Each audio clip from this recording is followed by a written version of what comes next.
मंचस्थ सर्व मान्यवर, उपस्थित सज्जन, माता भगिनी, जिथून मार्गदर्शन घेतलं पाहिजे असा इतिहास आपल्यासमोर प्रकाशित झाला. त्यासंबंधी सांगितलंही गेलेलं आहे. त्याच्यामुळे वेगळ्या मार्गदर्शनाची आवश्यकता नाही आहे. पण मला बोलायला सांगितलं आहे आणि सगळ्यात जास्त वेळ दिलेला, त्याच्यामुळे मी तेच विस्तारपूर्वक सांगतो.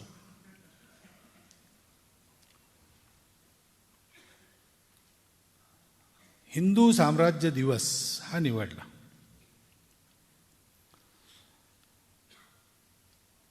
हिंदू साम्राज्य दिवस शिवराज्याभिषेकाचा दिवस. शिवराज्याभिषेकाचा दिवस का? कारण छत्रपती शिवाजी महाराज हा हिंदूंकरता, भारतीयांकरता एक सार्वकालिक जीवनाचा आदर्श आहे. म्हणजे संघामध्ये तर व्यक्तिपूजा नसते, तत्व हे गुरु आहे, भगवा ध्वज. परंतु संघ निर्मात्यालाही ही जाणीव होती की सामान्य माणसांना निर्गुण भक्ती जमत नाही, सगुण भक्ती पाहिजे. म्हणून डॉक्टरांनी, गुरुजींनी आणि बाळासाहेबांनी तिघांच्याही वेळोवेळच्या सांगण्यात एक गोष्ट आलेली आहे. ती डॉक्टरांनी पहिल्यांदा सांगितली की व्यक्ती आदर्श म्हणून जर ठेवायचीच असेल तर आजही आपल्याला आजच्या काळामध्ये सुसंगत असा आदर्श पुराण काळातल्या हनुमानाच्या जीवनात आणि इतिहास काळातल्या शिवाजींच्या जीवनात सापडतो. त्यांना त्यांचं जीवन तत्वरूपच आहे, म्हणून त्यांना आदर्श ठेवायला काही हरकत नाही. ती व्यक्तिपूजा होत नाही. आणि असं त्यांचं जीवन हे एक व्यक्ती म्हणून सुद्धा आपल्याकरता अनुकरणीय जीवन आहे.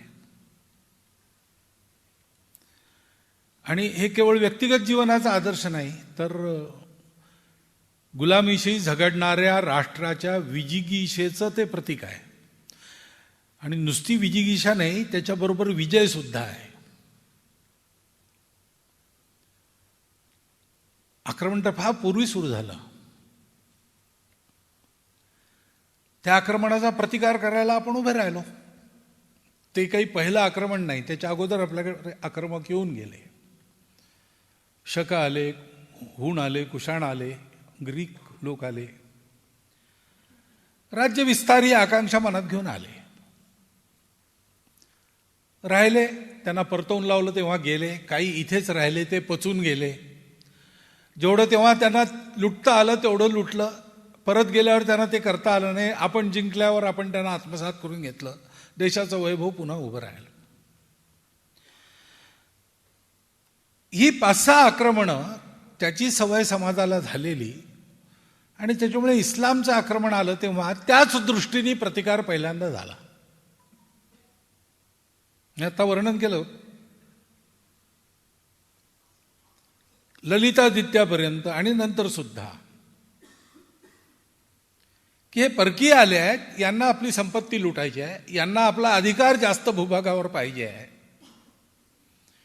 त्याचा प्रतिकार झाला की संपेल. आणि असं जेव्हा आक्रमण असतं तेव्हा त्याला एका ठिकाणी पायबंद बसला तर पुढे जायची हिंमत होत नाही. पण हे आक्रमण असं नव्हतं, हे समजायला पुष्कळ वेळ लागला. तुम्ही जर सगळं साहित्य पाहाल, त्यावेळच्या राजांच्या बखरी पाहाल, संतांची वाणी पाहाल, तर अगदी तेव्हापासून हे काय आहे हे समजायचा प्रयत्न लोकांनी केला. एकदा हरवून चालत नाही, पुन्हा येतात. नुसते लुटत नाहीत, मारतात, परंपरा मोडायला लावतात, धर्म बदलायला लावतात. तर या आक्रमणाचं स्वरूप काय आहे अशी एक समज उत्पन्न करण्याचा प्रयत्न प्रत्यक्ष अनुभव निरीक्षणातून करता करता त्याचा प्रतिकार कोणत्या उपायाने होईल असे प्रतिकाराचे प्रयत्नही झाले. आणि संपूर्णपणे यशस्वी झालेला पहिला प्रयत्न हा छत्रपती शिवाजी महाराजांचा होता. म्हणजे दीर्घकाल ही जी लढाई चालू होती हिंदुस्थानची, त्यात आपण लढाया हरलो, आपली राज्य गेली, आपले राजे गेले, पुष्कळ गोष्टी गेल्या, परंतु समाज हारला नाही, राष्ट्र हारलं नाही. संघर्ष चालू आहे. निर्णायक पराभव नाही आहे, निर्णायक विजयही नाही आहे. प्रयोग चालू आहेत.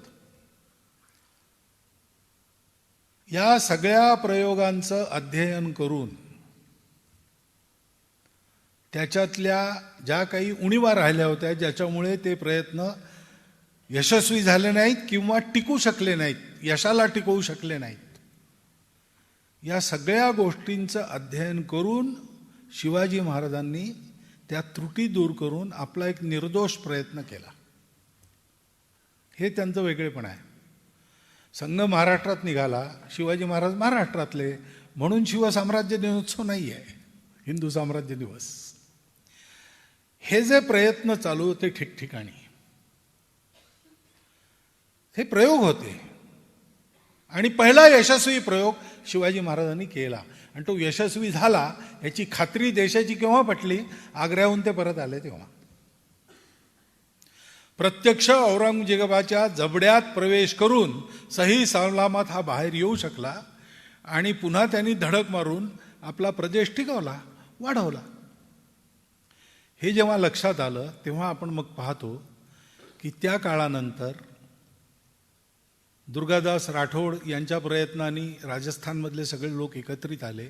पुन्हा मोगलांचं पाऊल राजस्थानात पडलं नाही. छत्रसालांनी बुंदेलखंडात आपलं स्वतःचं राज्य उभं केलं.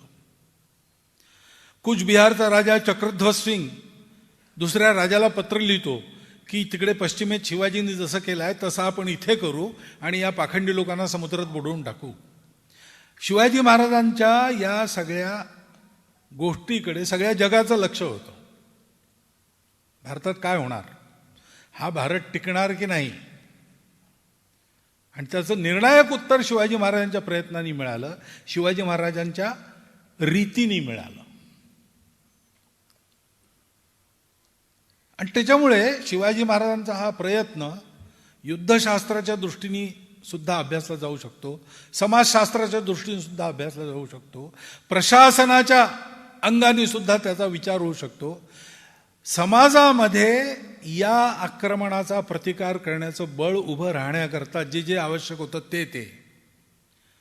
ते बळ उभं राहत नाही याची जी जी उणीव होती त्या सगळ्या उणीवांचे उपाय आणि ज्या प्रकाराने सगळ्या समाजाला उभं करायला पाहिजे होतं. राजे आणि सैनिक लढले, सगळा समाज लढला, असं केव्हा झालं? शिवाजी महाराजांच्या प्रेरणेतून जे उभं राहिलं त्याच्यात जगाने पुढे हेही पाहिलं की दलबल सहित 30 वर्ष तळ ठोकून दिल्लीचा बादशाह बसलेला आहे. आणि लढतं कोण आहे त्याच्यापाशी? सैन्य नाही, सेनापती नाही, राजा गेलेला, राणी कैदेमध्ये, राजपुत्र कैदेमध्ये, खजिना नाही, काही नाही. दिवसा शेती करतात आणि रात्री विळेकोठे फावडी हातात घेऊन आणि औरंगजेबाच्या छावणीवर हल्ले करतात. अशा प्रकारचं ते युद्ध झालं. सगळा समाज लढला.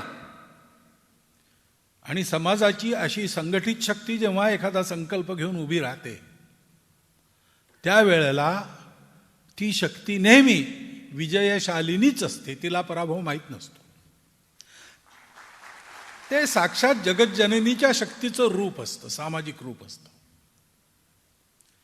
शिवाजी महाराजांनी ही संघटित शक्ती उभी केली.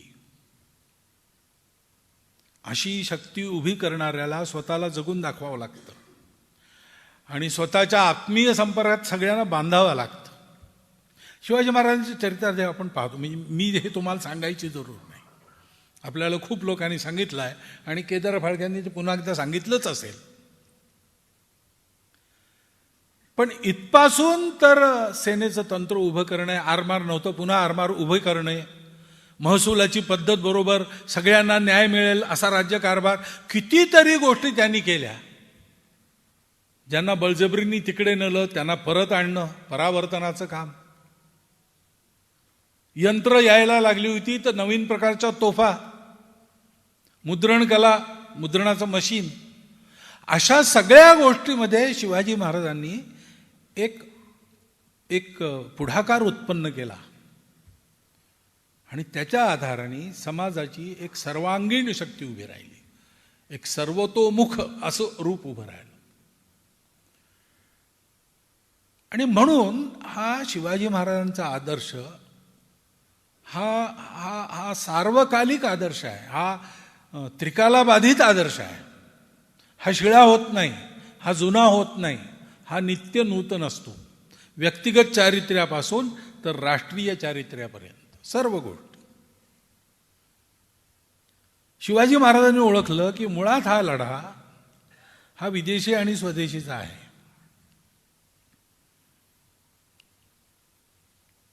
आणि म्हणून त्यांनी ज्यांच्या बुद्धीला या धार्मिक कडवेपणाचं ग्रहण लावलं होतं, हा धर्म कसा आहे कुणाचं सांगू.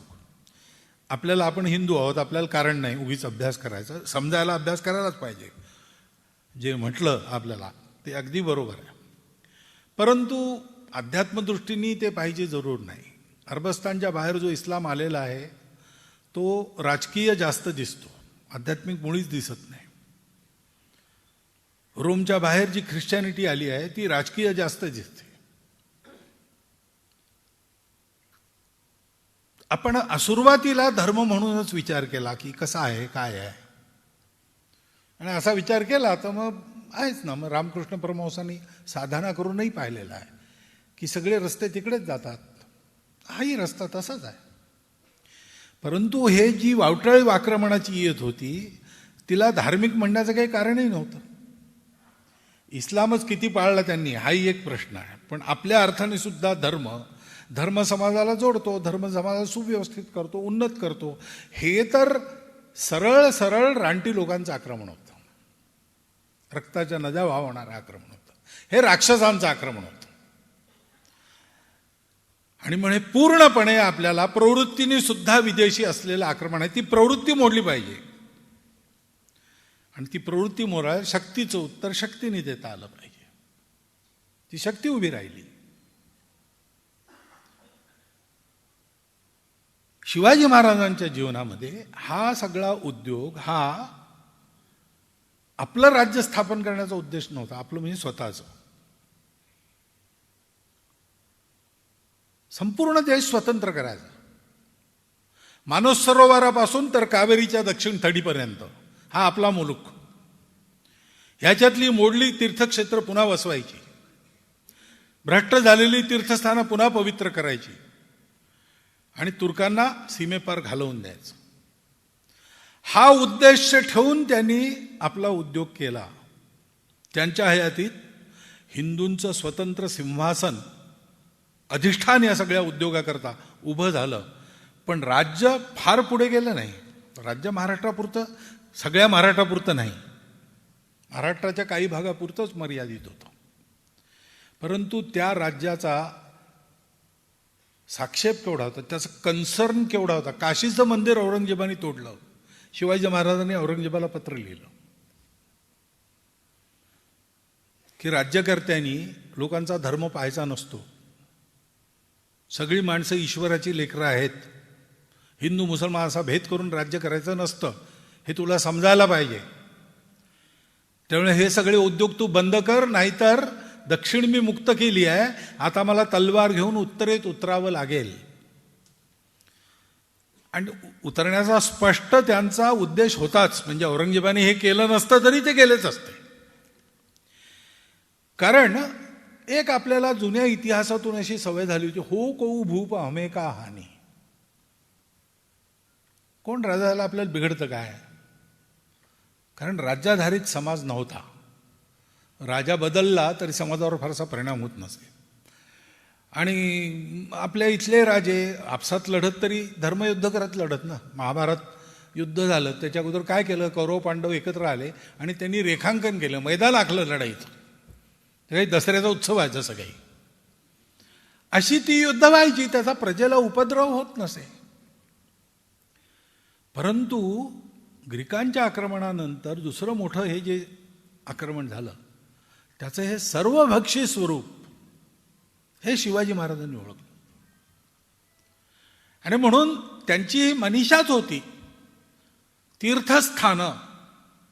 कारण तीर्थस्थानं समाज बनवतो तो आपल्या सीमेच्या आत बनवतो. जिथे जिथे तीर्थस्थान आहे ते ते आपलं आहे. आणि एका अर्थाने त्या समाजाची नाळ त्या भूमीशी जोडणारा हे एक माध्यम असतं. म्हणून आपल्या इथे मंदिरं तुटली. मंदिरं तोडली ती ही आपली नाळ तोडण्याकरता, आपली मनोवृत्ती खच्ची करण्याकरता. तुमचा देव तुमचं रक्षण करू शकत नाही, या इकडे, येत नसाल तर मरा, अशा प्रकारची एक उद्दाम भाषा त्या मंदिर तोडण्यामागे आहे. या सगळ्याची पुरेपूर ओळख शिवाजी महाराजांनी करून घेतली. त्यांचं केव्हा केलं असेल अध्ययन वगैरे माहीत नाही, हा संशोधनाचा विषय होऊ शकतो. पण अगदी नाडी या सगळ्या लोकांची त्यांना गवसली होती आणि बरोबर तसे उपाय त्यांनी केले. आणि म्हणून त्यांच्या प्रेरणेने ही जी गती मिळाली समाजाला, ती अटकेपार झेंडे फडकवेपर्यंत अबाधित चालू होती. जोपर्यंत छत्रपती शिवाजी महाराजांच्या या सगळ्या गोष्टींचं स्मरण कार्यकर्ता मंडळींमध्ये जागृत होतो, तोपर्यंत हे हिंदूंचं साम्राज्य वाढत राहिलं, प्रतिकार करत राहिलं, विजय मिळवत राहिलं, आक्रमकांना तडीपार करत राहिलं. ज्या दिवशी ही ध्येयदृष्टी संपली त्या दिवशी मग आपल्या राज्याचं भान आलं, मग आपल्या प्रदेशाचंही भान आलं, प्रांताचंही भान आलं. आणि आपण पाहतो की पानिपतच्या तिसऱ्या लढाईत इस्लामच्या नावाखाली एक होऊन जसा प्रतिपक्ष लढला, तसा हिंदू समाज एक होऊन लढला नाही. नंतरच्या काळात सुद्धा जी अधोगती झाली, एक ध्येयनिष्ठा असते तेव्हा एक दिशा असते, त्याचं एक अनुशासन असतं. त्याच्यामुळे आपले दुर्गुण आपण कमी करतो, काढून टाकतो. नाहीतर षड्विकार हे माणसाला असतातच, प्रकृतीत असतात. एक ध्येय जेव्हा असं नाहीसं होतं तेव्हा मग मनुष्याचा अहंकार वाढतो, स्वार्थ वाढतो. तसं झालं. हे जे पुस्तक आहे, पहिली गोष्ट हा इतिहास आहे. म्हणजे प्रमाणाशिवाय काही नाही, प्रत्येक गोष्टीचं प्रमाण आहे. पण ही गोष्ट सुद्धा आहे, घडलेली गोष्ट आहे, बोधप्रद गोष्ट आहे. आपण सगळ्यांनी ज्यापासून धडा घ्यावा अशी गोष्ट आहे. आणि फक्त महाराष्ट्रातल्या लोकांनी अशी ऐकावी अशी गोष्ट नाही आहे. ही सगळ्या राष्ट्राकरता गोष्ट आहे. कारण हा प्रयत्न हा राष्ट्रीय प्रयत्न झालेला आहे. छत्रपती शिवाजी महाराजांवर रवींद्रनाथांनी कविता लिहिली, ओ राजा शिवाजी म्हणून. त्यांना का लिहावीशी वाटली? तेव्हा काही इतकी साधनं नव्हती आणि शिवाजी महाराजांचा इतका परिचय नव्हता. चेन्नईला समुद्रकिनाऱ्यावर दुर्गेचं मंदिर आहे, तिथे पट्टा आहे, या ठिकाणी अमुक अमुक दिवशी शिवाजी महाराज घेऊन गेले, त्यांनी या मंदिराकरता अमुक अमुक व्यवस्था कायम केली. जिंजीच्या किल्ल्यानंतर मंदिर आहे, तिथे असं आहे. ठिकठिकाणी या खुणा आहेत. शैल्य मल्लिकार्जुनला अशीच खुण आहे. साठच्या दशकामध्ये दिल्लीतल्या नागरिकांनी आंदोलन करून शिवाजी पुतळा उभारला. शिवाजी रोड आहे आणि शिवाजी ब्रिज स्टेशन आहे. या सगळ्या गोष्टी काही महाराष्ट्रातून कुणी जाऊन केलेल्या नाही आहेत. त्या ठिकाणी विवेकानंदांना, रवींद्रनाथांना, देशासाठी लढणाऱ्या सगळ्यांना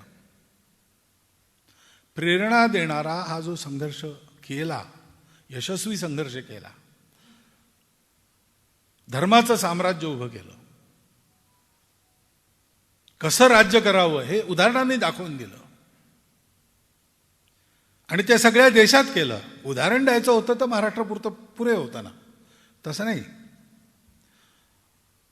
ते साम्राज्य याच्याकरता पाहिजे की त्या साम्राज्यात सत्यम शिवम सुंदरम नांदलं पाहिजे. आणि जोपर्यंत हा समाज आपली मूल्य घेऊन हे राज्य तिथपर्यंत नेत नाही, तोपर्यंत हे होत नाही. ते झालं पाहिजे, हे कार्य व्हावे, हे तो श्रींची इच्छा. ईश्वरीय कार्याचे आपण साधक आहोत, अशी भावना असते. तेव्हा मग छत्रपती शिवाजी महाराज सिंहासनाधीश्वर झाल्यावर सुद्धा श्रीशैलमला जेव्हा जातात तेव्हा एक क्षण असा येतो की ते स्वतः समर्पण करायला बिलकुल तयार होतात. जागृत लोक आसपास असतात म्हणून वाचतो तो प्रसंग. श्रीमंत योगी अशा प्रकारचा राज्यकर्ता, म्हणजे राज्यकर्त्याला राज्यकर्ता म्हणून सुद्धा आदर्श आणि राज्य कसा असावं याचाही आदर्श, लढाई कशी करावी याचाही आदर्श आणि सेनापती कसा असावा याचाही आदर्श, मैत्री कशी असावी याचाही आदर्श आणि मित्र म्हणूनही आदर्श. सर्व प्रकारांनी कोणत्याही अंगाने पहा, कुठूनही पहा, हा जो इतिहास आहे शिवाजी महाराजांपासून सुरू होणारा, तो त्यांच्या त्या प्रेरणेबर हुकूम जुथपर्यंत चालला तिथपर्यंत पिढ्या निघून गेल्या.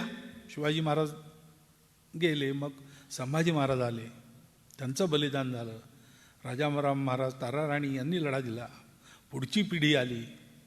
अनेक उतार चढावातून जाऊन सुद्धा हा प्रतिपत चंद्र रेखे व वर्धुष्णू विश्ववंदिता अशा प्रकारची ही चळवळ झाली. आणि तिने हे सिद्ध करून टाकलं की जो निघाला तिथून झंझावात आणि कुठेही न अडकता भारताच्या दरवाजावर येऊन थडकला, तो इथे येऊन इथल्या नद्यांच्या पाण्यामध्ये बुडला. कारण त्याला योग्य उत्तर इथे मिळालं. हे आज सुद्धा आजच्याही स्थितीमध्ये आपण खूप साल, कारण लढाई तीच आहे. दानवतेची मानवतेशी लढाई आहे, असुरांशी देवांची लढाई आहे आणि केंद्र भारतच होणार आहे हे नक्की आहे, कारण दुसरं कोणी काही करू शकत नाही.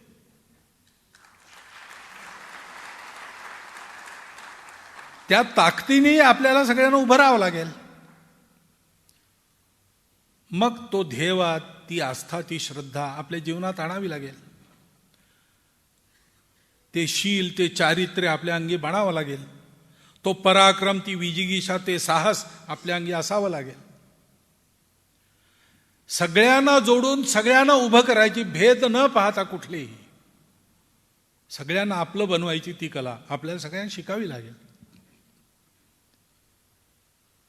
आणि असा सगळं प्रेरणा याचं धन मिळालं असताना चालता चालता पुढे का विस्मरण झालं, कुठे चुकलो, कुठे ठेस लागली, याचंही अध्ययन करून ते होणार नाही हेही पाहावं लागेल. या आपल्या वाडवडील पूर्वजांमुळे आपली कीर्ती जगात आहे. व्हिएटनामचे लोक येतात, व्हिएटनामचे राज्यकर्ते येतात, तेव्हा ते म्हणतात की आम्हाला ते रायगडावर जायचं आहे. का हो? नाही, कसं लढायचं हे त्यांच्याकडून आम्ही शिकलो. ही वस्तुस्थिती आहे. सगळ्या जगामध्ये प्रशासन कसं असावं, लढाई कशी करावी, शीलवान राजा कसा असावा, ह्याच्या ज्या उदाहरणांची चर्चा होते त्याच्यात हे अग्रगण्य आपलं उदाहरण आहे, आपल्या देशाचं उदाहरण आहे.